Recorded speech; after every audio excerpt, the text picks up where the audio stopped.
For decades, the standard explanation for societal success has prioritized factories, technology, and capital accumulation.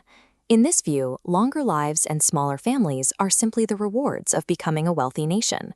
But British demographer Tim Dyson argues that this perspective has the causal arrows pointing in the wrong direction.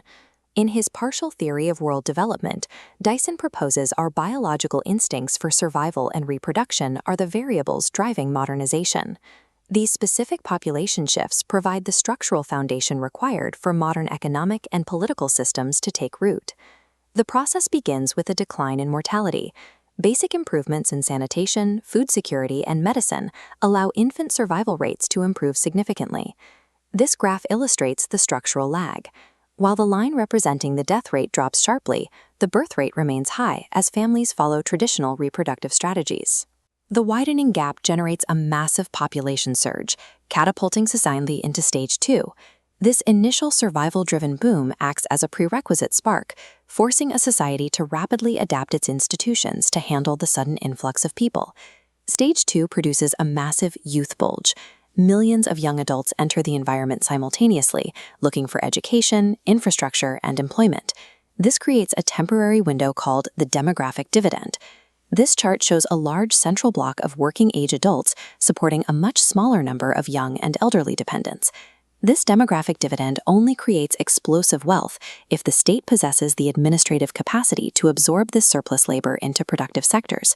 Harnessing this energy drives rapid industrialization, but failing to provide jobs for this bulge risks severe systemic instability. As societies move into stage 3, families adapt to higher survival rates by shifting their investment from the quantity of children to the quality of their upbringing.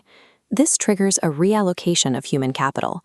Smaller family sizes allow parents and the state to concentrate resources into specialized education, creating the highly skilled workforce needed for a post-industrial economy. Simultaneously, lower fertility rates liberate women from constant child-rearing, enabling them to enter the formal workforce and dramatically increase national productivity. These shifts push a society into stage 4. As seen here, the birth rate eventually drops to meet the low death rate, causing the population to stabilize. This multi-generational reorganization of human time and resources is the actual mechanism that constructs a wealthy, modern state. The demographic journey often continues past stability into stage 5, where populations actively shrink. Japan is the global leader in this phase, characterized by negative natural increase.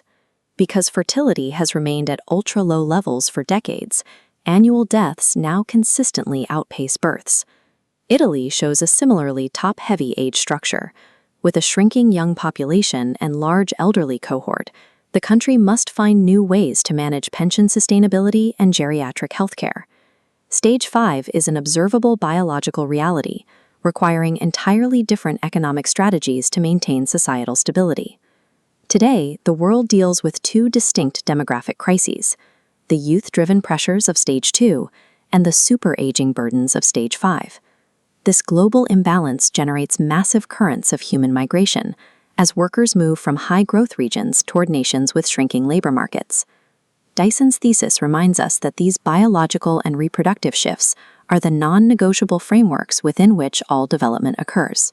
To accurately predict the future power and stability of any nation, we must look directly at the biological realities humming within its demographic engine.